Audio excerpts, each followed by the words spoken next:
السلام عليكم ورحمة الله وبركاته. الحمد لله وكفى وسلام على عباده الذين اصطفى. أما بعد فأعوذ بالله من الشيطان الرجيم. بسم الله الرحمن الرحيم. ولقد زينا السماء الدنيا بمصابيح وجعلناها رجوما للشياطين وأعتدنا لهم عذاب السعير. وقال الله تبارك وتعالى في آية أخرى: إنا زينا السماء الدنيا بزينة الكواكب وحفظا من كل شيطان مارد لا يسمعون إلى الملأ الأعلى ويقذفون من كل جانب دحورا ولهم عذاب واصب إلا من خطف الخطفة فأتبعه شهاب ثاقب. صدق الله العلي العظيم وصدق رسوله النبي الكريم ونحن على ذلك من الشاهدين والشاكرين والحمد لله رب العالمين. আজকে আমরা আলোচনা করব এই কিতাব থেকে। কিতাবটির নাম হচ্ছে আস-সামাউ ওয়াল আরদু ফিল কুরআনিল কারীম। এই কিতাব থেকে ধারাবাহিক দর্স হচ্ছে। এই দর্সের ধারাবাহিকতায় আজকে আমরা এই কিতাবের একটি শিরোনাম নিয়ে আলোচনা করব। শিরোনামটি হচ্ছে আন-নুজুমু মাসদারুন লিদ-দাউই ওয়াত-তাকাতি ফিল কাউন। যে এখানে আপনারা শিরোনামটি দেখতে পাচ্ছেন, আন-নুজুমু মাসদারুদ-দাউই ওয়াত-তাকাতি ফিল কাউনি, যেটার বোঝায় যে এই নক্ষত্রগুলি, এই তারকা নক্ষত্রগুলি এই মহাবিশ্বে, মহাকাশে আলো এবং শক্তির মূল উৎস। নুজুম শব্দটি পবিত্র কোরআনুল কারীমে অনেক আয়াতে, অসংখ্য আয়াতে ব্যবহৃত হয়েছে। তার মধ্যে দুইটি আয়াত কিন্তু আমি তিলাওয়াত করেছি, ওয়ালাকাদ যায়্যানাস সামাআ আদ-দুনিয়া বিমাসাবিহা, এবং আরেকটি আয়াত হচ্ছে ইন্না যায়্যানাস সামাআ আদ-দুনিয়া বিজিনাতিল কাওয়াকিব। এরকম আরো অনেক আয়াতে, কোরআনুল কারীমের অনেক আয়াতে আল্লাহ সুবহানাহু ওয়া তাআলা আন-নুজুম শব্দটি ব্যবহার করেছেন। তো নুজুম শব্দটি হচ্ছে নাজমুন।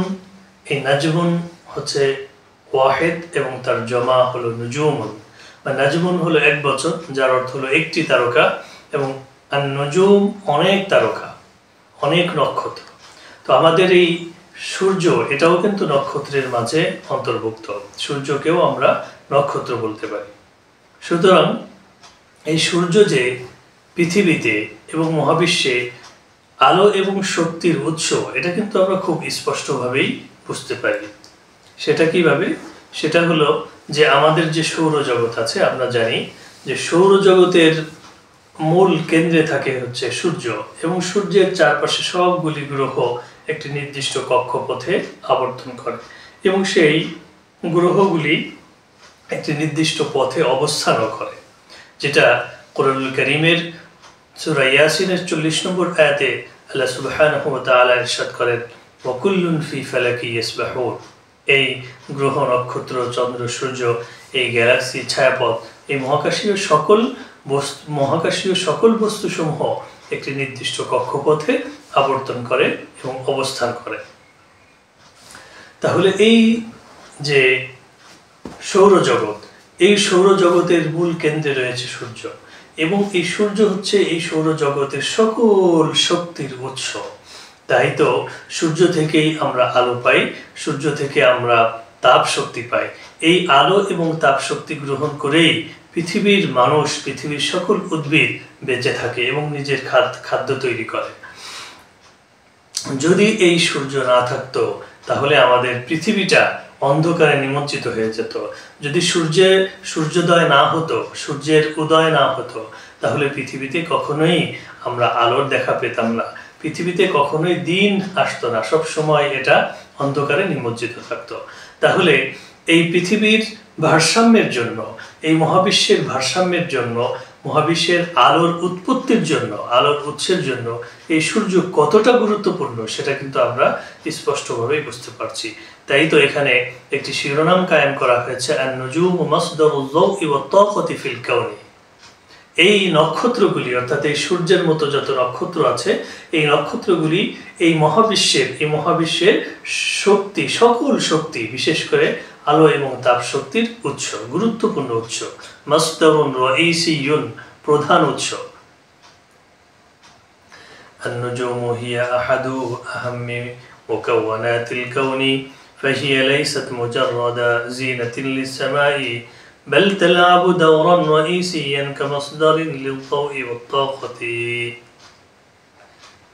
এই মহাবিশ্বের যত গাঠনিক উপাদান আছে তার মধ্যে এই নক্ষত্রগুলি হচ্ছে অনেক গুরুত্বপূর্ণ, এবং এই নক্ষত্রগুলি শুধুমাত্র এই আকাশের সৌন্দর্যই নয়, বরং এটা আলো এবং শক্তির প্রধান উৎস হিসেবে গুরুত্বপূর্ণ ভূমিকা পালন করে। داخل النجوم تحدث تفاعلات نبوية تنتج كميات هائلة من الطاقة। তো এই নজুম বা নক্ষত্রগুলির অভ্যন্তরে, তাদের নিউক্লিয়াসে এক ধরনের রাসায়নিক বিক্রিয়া হয়, যেটাকে আমরা নিউক্লিয়ার ফিউশন বলতে পারি। সেই রাসায়নিক বিক্রিয়া বা কেমিক্যাল রিঅ্যাকশনের মাধ্যমে সেখান থেকে কিন্তু প্রচুর পরিমাণে তাপ এবং আলোক শক্তি উৎপন্ন হয়, এবং পরবর্তীতে সেই উৎপন্ন তাপ এবং আলোক শক্তি মহাবিশ্বে, মহাকাশে ছড়িয়ে পড়ে। تنتشر عبر الكون على شكل ضوء وحرارة، এবং পরবর্তীতে এই শক্তি আলো এবং তাপ শক্তি হিসেবে মহাবিশ্বে, মহাকাশে ছড়িয়ে পড়ে। এবং যে আলো যে ছড়ায় সেটা এইভাবে তরঙ্গ আকারে ছড়িয়ে পড়ে, এবং তাপ শক্তিও একটি নির্দিষ্ট প্যাটার্ন, নির্দিষ্ট পদ্ধতিতে মহাবিশ্বে, মহাকাশে ছড়িয়ে পড়ে। মিম্মা ইউসাইদু আলাল হিফাজি আলা তাওয়াজুনিল কাউনি। তাই এভাবে এই নক্ষত্র এই মহাকাশ এবং মহাবিশ্বের ভারসাম্য রক্ষায় গুরুত্বপূর্ণ অবদান রাখে, যেটাকে আমরা বলতে পারি। সুতরাং এই নজুম বা তারকা নক্ষত্রগুলি মহাবিশ্বের ইকোসিস্টেমের ব্যালেন্স ধরে রাখতে, তাদের বাস্তুতন্ত্রের, মহাকাশের বাস্তুতন্ত্রের সাম্যাবস্থা বা সুস্থিত অবস্থা ধরে রাখতে গুরুত্বপূর্ণ ভূমিকা পালন করে হচ্ছে এই নক্ষত্রগুলি, নজুম। إنتاج الضوء والطاقة في قلب النجم تؤدي الحرارة والضغط الشديدان إلى تحويل ذرات الهيدروجين إلى هيليوم من خلال عملية الاندماج النووي. تنتج هذه العملية طاقة كبيرة تظهر على شكل ضوء وحرارة. هذه الطاقة لا تبقي النجم مضيئا فقط، بل تثير أجزاء واسعة من الكون. إنتاج الضوء والطاقة، এই নক্ষত্রগুলি আলো এবং তাপশক্তি উৎপন্ন করে। সেটা এতক্ষণ আমরা বললাম যে এই তারকাগুলির কল্ব, অর্থাৎ তারকাগুলির নিউক্লিয়াসে, তারকাগুলি যদি এমন গঠন হয় তাহলে তার ঠিক কেন্দ্রে অনেক তাপমাত্রা এবং চাপ উৎপন্ন হয়। এই অনেক তাপমাত্রা এবং চাপ উৎপন্ন হওয়ার কারণে এর কেন্দ্রে যে হাইড্রোজেন গ্যাস রয়েছে, সেই হাইড্রোজেন গ্যাসের যে পরমাণুগুলো, সেগুলো হিলিয়াম পরমাণুতে পরিণত হয়। কিসের কারণে পরিণত হয়? কারণ এই তারকাগুলি বা নক্ষত্রের কেন্দ্রে যে নিউক্লিয়ার ফিউশন রিঅ্যাকশন হয়, নিউক্লিয়ার ফিউশন নামক যে রাসায়নিক বিক্রিয়া হয়, সেই বিক্রিয়ার কারণে সেখানে অত্যন্ত উচ্চ তাপমাত্রা এবং চাপের কারণে হাইড্রোজেনের যে পরমাণুগুলি আছে সেগুলো হিলিয়াম পরমাণুতে পরিণত হয়। تنتج هذه العملية طاقة كبيرة تظهر على شكل ضوء وحرارة আর তখনই এই রিঅ্যাকশনটা এই ক্রিয়াটা এই রাসায়নিক বিক্রিয়ার কারণে প্রচুর পরিমাণে তাপশক্তি এবং আলোক শক্তি উৎপন্ন হয়ে সেটা মহাবিশ্বে ছড়িয়ে পড়ে هذه الطاقة لا تبقي النجم مضيئا فقط আর এই শক্তিটা এই আলোক এবং তাপশক্তি শুধুমাত্র এই নক্ষত্রকে আলোকিতই করে না بل تنير أجزاء واسعة من الكون বরং মহাকাশের বড় একটি অংশকে আলোকিত করে ফেলে دور النجوم في توازن الكون মহাবিশ্বের ভারসাম্য রক্ষায় নক্ষত্রসমূহের অবদান تعمل طاقة النجوم مع قوى الجاذبية للحفاظ على توازن الكون الضوء والطاقة المنبعثة من النجوم ضروريان لبقاء الكواكب والأجرام السماوية الأخرى এই নক্ষত্রগুলির মাঝে যে রাসায়নিক বিক্রিয়া হয় সেই বিক্রিয়ায় যে শক্তি উৎপন্ন হয় সেই শক্তি এবং মধ্যাকর্ষণ শক্তি আল জাযিবিয়া বা গ্র্যাভিটেশনাল ফোর্স যে মধ্যাকর্ষণ শক্তি আছে এবং রাসায়নিক এবং নক্ষত্রের অভ্যন্তরে রাসায়নিক নিউক্লিয়ার ফিউশন রিঅ্যাকশনের কারণে যে শক্তি উৎপন্ন হয় এই দুইটি শক্তি সমন্বিতভাবে কাজ করে এবং এই দুইটি শক্তি সমন্বিতভাবে মহাকাশের ভারসাম্য রক্ষায় গুরুত্বপূর্ণ ভূমিকা পালন করে সুতরাং এটা শুধুমাত্র জরুরি মহাবিশ্বের ভারসাম্য রক্ষার্থেই নয় বরং এটা অন্যান্য কাওয়াকিব অন্যান্য গ্রহের টিকে থাকার জন্য তার স্থায়িত্বের জন্য অন্যান্য গ্রহ সুস্থিত অবস্থায় থাকার জন্য এবং যত মহাকাশীয় বস্তু আছে আল আজরামুস সামাওয়িয়া all the celestial objects and body যত মহাকাশীয় বস্তু আছে সকল মহাকাশীয় বস্তুর স্থায়িত্বের জন্য এটা অনেক বড় ভূমিকা পালন করে على سبيل المثال نجم الشمس وهو النجم المركزي لنظامنا الشمسي يمد الأرض بالضوء والحرارة اللازمين للحياة যেমন নক্ষত্রের কথা বলতে গিয়ে উদাহরণস্বরূপ এখানে একটি নক্ষত্রের উদাহরণ দিয়েছে সেটি হচ্ছে একটি নক্ষত্রের উদাহরণ আমরা দিয়েছি সেটি হচ্ছে আমাদের সৌরজগতের কেন্দ্রে যে সূর্য আছে সেই সূর্য নাজমুশ শামসি সূর্য এই সূর্য হচ্ছে সৌরজগতের সকল শক্তির মূল কেন্দ্রবিন্দু এই সূর্যের কারণেই পৃথিবী নামক যে গ্রহ আছে এই সূর্যের চারপাশে পৃথিবী এভাবে আবর্তন করতে থাকে এবং শুধুমাত্র পৃথিবীই নয় বরং আরো অনেক গ্রহ সূর্যের চারপাশে আবর্তন করতে থাকে যেমন মঙ্গল বুধ বৃহস্পতি শুক্র শনি ইউরেনাস নেপচুন প্লুটো এরকম অনেক গ্রহ সূর্যের চারপাশে আবর্তন করতে থাকে প্রতিটি গ্রহই সূর্য থেকে শক্তি গ্রহণ করে সূর্য থেকে আলো গ্রহণ করে বিশেষ করে আমাদের যে পৃথিবী আছে এই পৃথিবী সূর্য থেকে প্রচুর পরিমাণে আলো এবং তাপ শক্তি গ্রহণ করে এবং এভাবেই পৃথিবীর জনজীবন পৃথিবীর উদ্ভিদ জীবন পৃথিবীর জীবের জীবন জীবজগৎ এভাবেই টিকে থাকে সূর্যের আলো এবং সূর্যের তাপ শক্তির উপরে ভিত্তি করে تستخدم هذه العناصر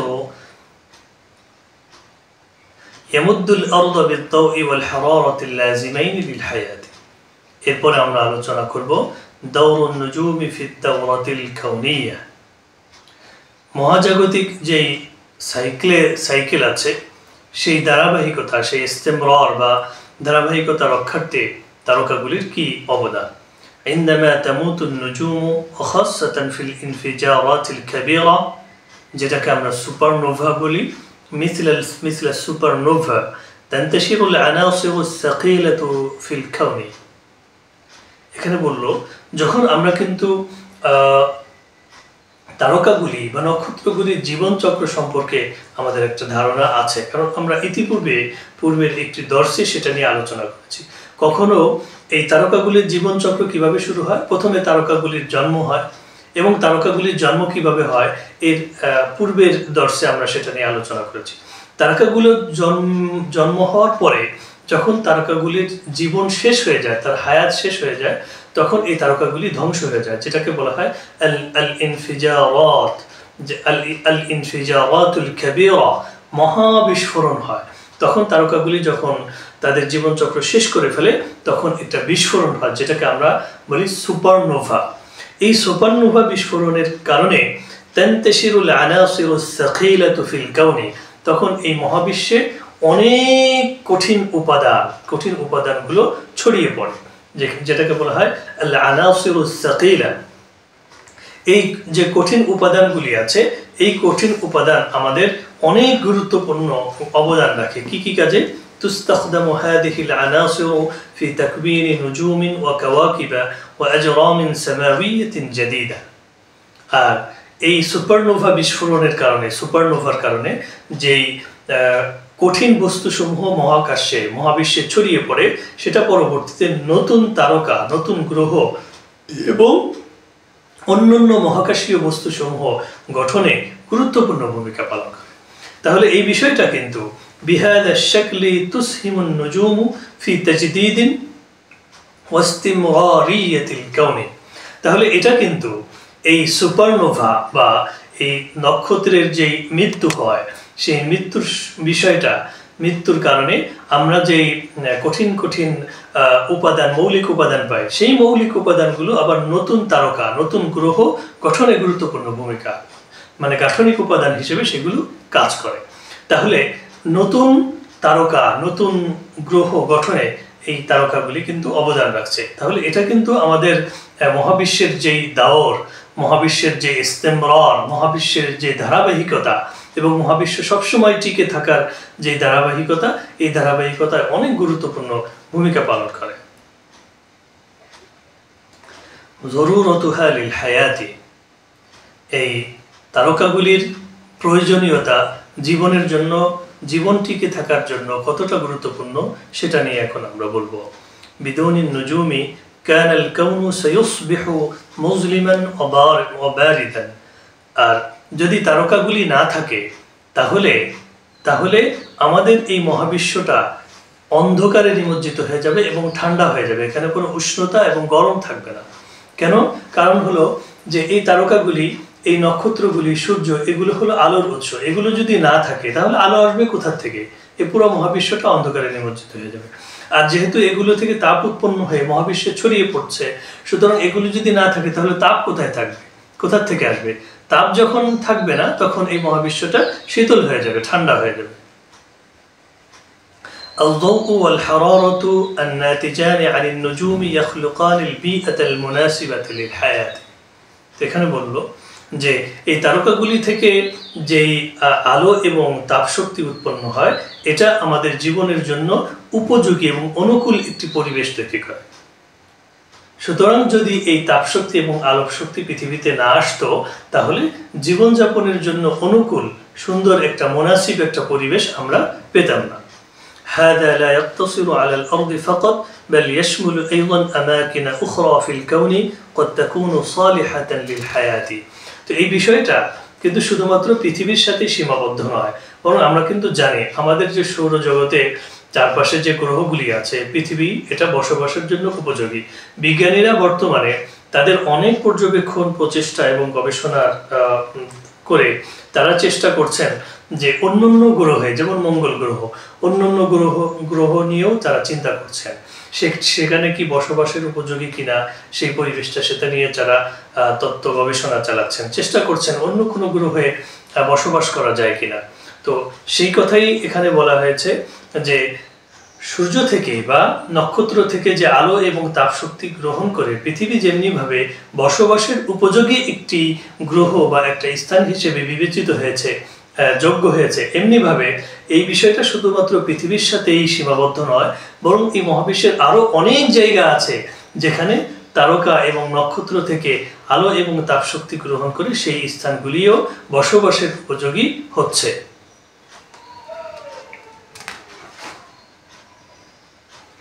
এতক্ষণ ধরে আমরা যে আলোচনা করছিলাম সেই আলোচনার সার কথা হলো খুলাসাতু আন-নুজুমু লাইসাত মুজাররাদা মাসাদিরিন লিদ-দাওই ওয়াত-তাকাতি بل هي أساس توازن الكون وتطوره إنها تعكس جمال الكون الغامض وتشكل جزءا أساسيا من وجود الحياة এতক্ষণ পর্যন্ত আমরা যে আলোচনা করছিলাম সেটা সারসংক্ষেপ হলো আল্লাহ সুবহানাহু ওয়া তাআলা কোরআনুল কারীমের সূরা মুলকের মধ্যে ইরশাদ করেন ওয়ালাকাদ যায়্যানাস সামাআদ দুনিয়া বিমাসাবিহা আমি এই সামায়ে দুনিয়ার নিকটবর্তী আকাশকে আমি অনেক গ্রহ নক্ষত্র দিয়ে সাজিয়েছি সুতরাং এই গ্রহ নক্ষত্রগুলি হলো এগুলোর সজ্জা এবং অন্য আয়াতে আল্লাহ সুবহানাহু ওয়া তাআলা বলেন ইন্না যায়্যানাস সামাআদ দুনিয়া বিজিনাতিল কাওয়াকিব আমি এই দুনিয়ার নিকটবর্তী আকাশকে অনেক সৌন্দর্য তারকারাজি গ্রহ নক্ষত্র দিয়ে সাজিয়েছি তো এই আয়াতে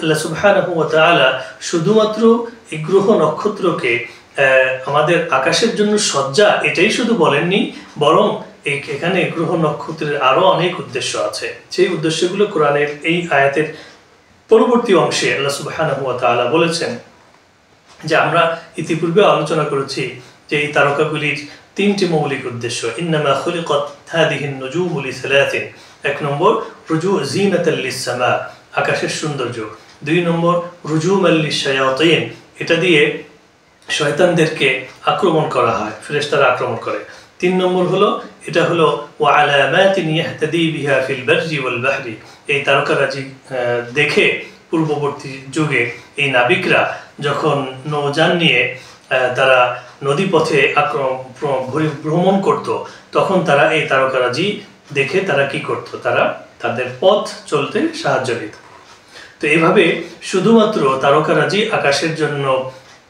আকাশের জন্য সজ্জাই নয় সৌন্দর্যই নয় বরং এই তারকারাজি এই নক্ষত্রগুলো হলো আন-নুজুমু মাসদারুন লিয-যাওই ওয়াত-তাকাতি এই মহাবিশ্বের আলো এবং তাপশক্তির প্রধান উৎস এবং মহাবিশ্বের ভারসাম্য রক্ষার্থে গুরুত্বপূর্ণ ভূমিকা পালন করে